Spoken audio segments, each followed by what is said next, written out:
Forgive me, brothers. It has been over a week since I have last ranted. So, let's get into this.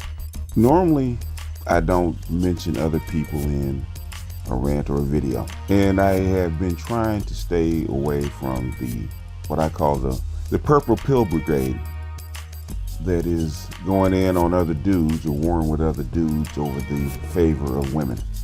So instead of getting triggered by it or listening to it and getting triggered by it, I just don't listen to it anymore. Every now and then you peek your head in, listen to something. If it's not to your liking, you pull your head out and close the door. That's what I do. Best for my sanity. But a sub of mine sent me a link to a Mixler. So if you know who's on Mixler, I don't have to tell you who it is. And the particular show was about passport brothers divesting from black women in the United States. Okay. So when I caught it, it was towards the end of the stream. And the brothers were going back and forth. They were puffing their chest and beating their chest about who can do what and going to war with brothers, which is what this is not supposed to be. Who's the best at doing whatever, right? This is not supposed to be a competition. It's supposed to be a discussion turned into a competition. And this thing about 50-50 versus 100% versus whatever, which on its surface, I don't have a problem with whatever mix of whatever it is that you have to do to fund or facilitate your relationship or your lifestyle, or whatever the way it is that you want to do, whatever it is that you do. Okay? I have no problem with it. And brothers, we're talking about if you want to facilitate a lifestyle, you want to facilitate a certain behavior, that you have to pay 100% of her bills, okay? You gotta pay for that. If you're facilitating compliance for that female to get her to act in a certain way, and that is the cost of the price that you have to pay to get her to act in a certain way or behave in a certain way that is conducive to your mission or your purpose or whatever it is, the agenda that you have for her, your relationship, I don't have no issue with it. I really don't. I don't have an issue with it. But what I do have an issue with is when dudes say that if you don't pay 100% of her bills or a bigger mix of her bills, she's not going to respect you. That's the issue that I have with this. And that's the issue that I have with the 50-50 or the 100% or whatever it is. I don't have an issue with you buying her compliance, because if it's necessary for your agenda that she comply with your wishes to get to wherever you want to get to, whether it's business, whether it's raising a family, whether it's sex on a regular basis or whatever kind of sex you want on a regular basis, if she's going to comply, if you give her a certain amount of things, that's okay. I understand that. I am black pill, probably black pill, probably either borderline black pill or black pill. I don't know which one it is. I agree with you paying or funding or doing what you need to do to facilitate whatever agenda that it is that you have. It's called a tactic. It's called a process that's logical. That's the way the world works. It happens all the time. That's called power. 3 forms of power: force, money, persuasion. Put it on the street. Put it in a red pill form. Physicality or protection. Resources or game.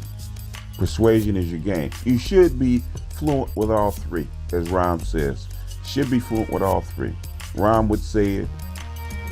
Kevin would say it. Warren B would say it. You should have all 3. Perfect game is having all 3. If you have perfect game, then you will get her respect. She will give you her respect. People have to give you respect. Okay? If you're buying her respect, she's not giving it to you. You're getting her compliance. You're getting her cooperation, just like an employee. If you have to buy her respect, there's no difference than you going out and buying a whore. There's no difference than you going out and tricking. Acculturated prostitution, as Warren B, who is my favorite pimp, would tell you. If she's not going to break herself, you do not have her respect. You don't have her love. You have her compliance. Even the red pill gurus would tell you that respect comes from you being a man and you holding yourself as a man and you comporting yourself as what men do. That's called respect. That's how come a street dude with no money can get her respect, because you have mastered game. There's 3 levels of power. 3 types of power. Let's put it that way. 3 types of power: force, physicality, wealth, which is resources to whatever your ability of your class can attain, and persuasion, which is game. Need all 3. Holding frame or demonstrating frame is just simply game. It's persuasion.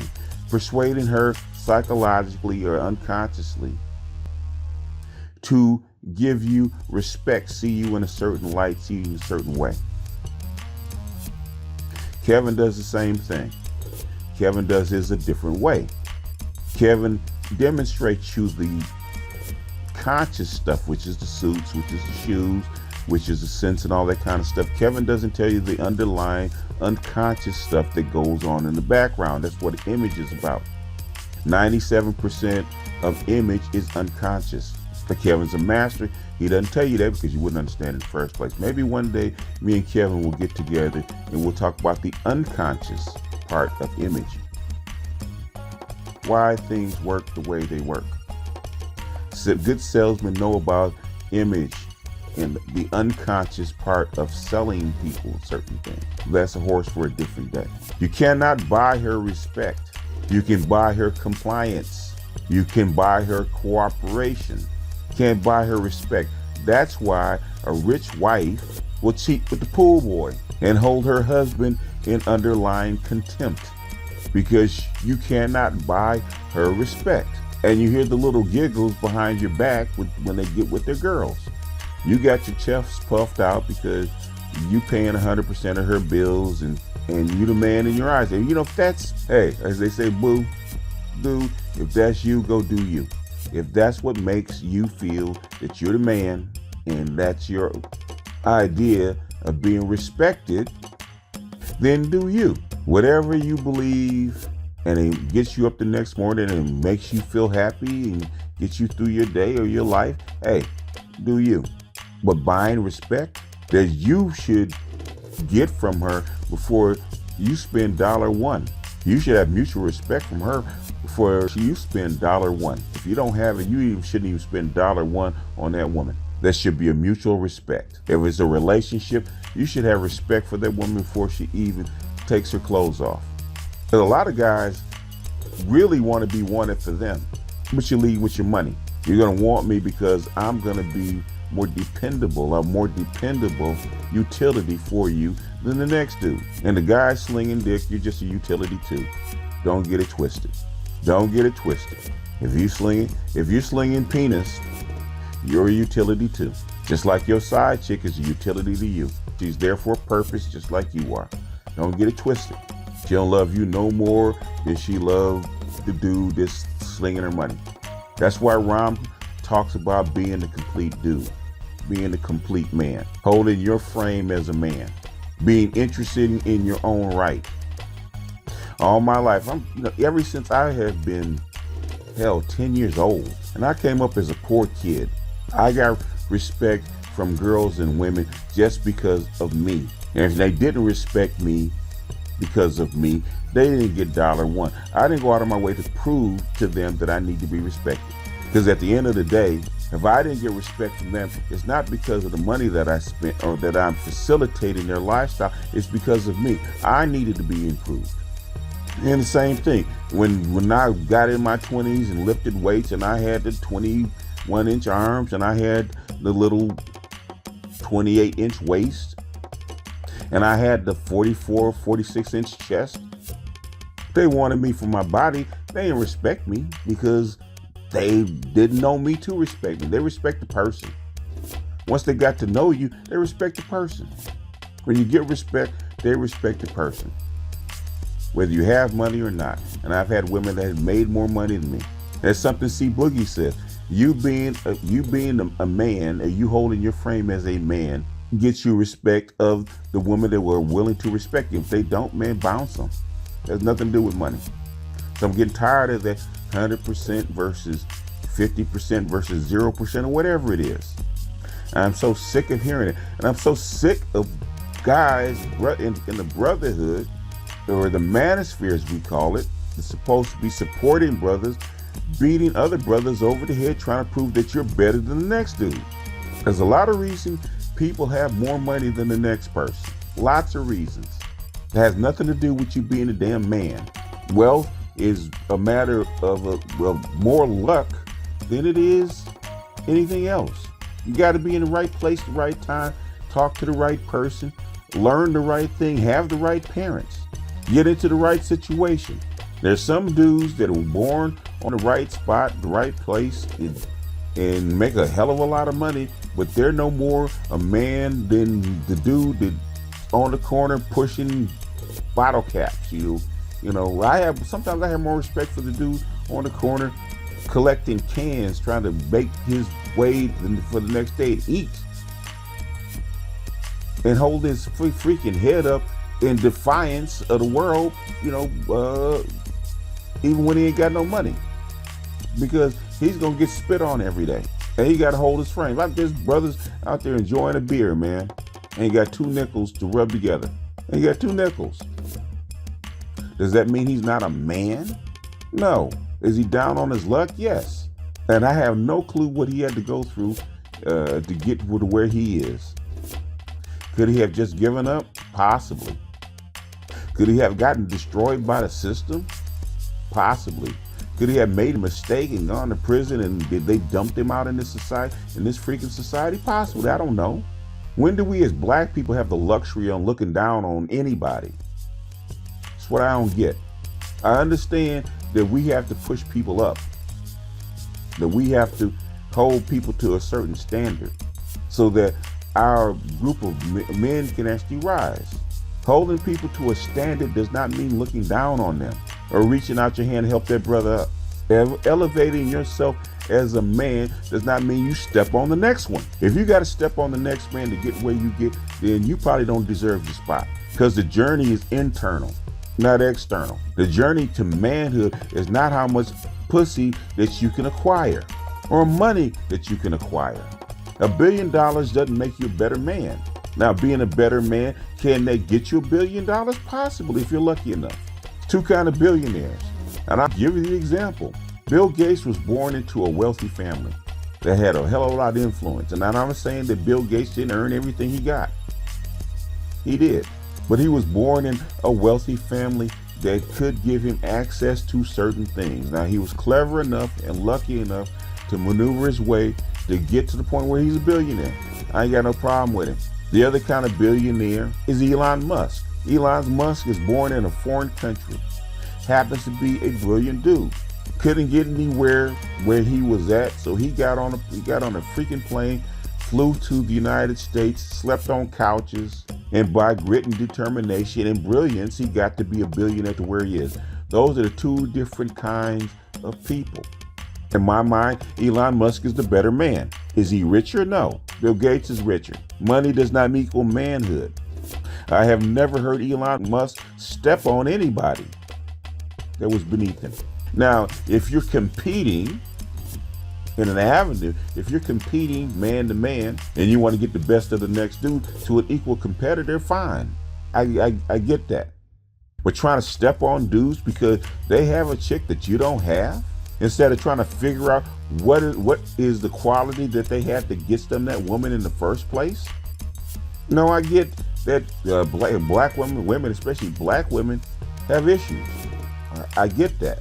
Now, if you want to take black women to task for their behavior, I'd be the last person to even go get at you about holding black women to task or to account for their behavior, especially with the rhetoric that they give black men. But using female rhetoric to beat up on your brothers? Come on. I can't rock with that. I can't ride with that. You should be with me because that nigga's a buster. That's dirty macking. That's dirty macking all day long. When Eddie Murphy or Jay-Z walks into a club, they want to be around Jay-Z because that's Jay-Z. He ain't got to spend $1. Eddie Murphy ain't got to spend $1. Denzel ain't got to spend $1. Magic Johnson doesn't have to spend $1. Most dudes that spend money like that, that's because that's their reputation. Has nothing to do with the woman. Has to do with his reputation and how he's seen by the public. He wants to be seen a certain way by his peers, by the public, by the people that are around him. Money facilitates that. Being generous facilitates that because he wants to be known as a generous person. He works out, learns how to fight because he wants to be known as a person that you don't want to mess with. He learns the subtle art of persuasion because he wants to be known as a well-rounded guy. A guy that can actually use his words, that's intelligent, that can use his intellect, that he's charismatic. Charisma is persuasion, which is the bottom line. Persuasion is where the respect comes from. But that goes into being a man, to being a particular entity that we call a man, a black man, a white man, whatever it is. That's called holding frame as a man, holding frame as a society, holding frame as a people, holding frame as a nation. What do you think those aircraft carriers are for? And the banks and the technology. That's the United States holding frame on a global scale. And the money facilitates that. If money is a facilitator, you can't buy people's respect. You don't earn people's respect by buying their respect. You have to do other things other than just spending money, other than paying 100% of her bills. Anybody can do that. Pick a chick that's poor, you pay 100% of her bills, she's gonna get compliance because she needs to survive. And she'll put her head down and shut up because she needs to survive. That's not gonna get you respect. Being dependable gets you respect. Being there for her gets you respect. Being loving gets you respect. Being able to get her an orgasm is part of getting her respect. All that stuff is inclusive. You can give her an orgasm where she's shaking on the bed, turn around, treat her like shit. You're not gonna get her respect. You get her addicted. She can call you an asshole and not like you. But when she gets horny, she's gonna call you because that's what she needs, like a drug dealer. Nobody respects a drug dealer. Being a whole person gets you respect. Not beating up on the next dude, puffing your chest out, saying that you're better than this dude because you make more money. Now, I've seen very wealthy women that didn't like that. I've seen very wealthy guys that are humble. And I'm talking about dudes that have hundreds of millions of dollars that are humble. Robert Smith does not lead that he's a billionaire, okay? He doesn't use his billions to earn his respect. His deeds and who he is as a man is why he's respected. Not because he paid off the debts for a bunch of school kids. That's part of it. But who he is as a man and what he does as a man is why he's respected amongst his peers who are also billionaires, amongst his people. And we have guys that some dudes don't even make 6 figures, beating their chest, said, I'm better than the next dude. Come on, man. Come on, man. Knock that shit off. Anyway, that's all the rant I have for today. There's other stuff to do. And I'm just ticked. I'm not pissed. Just irked. Not irritated. So with that, I'm going to jump off here. This is BGS out, and I will see you guys on the next one. Peace.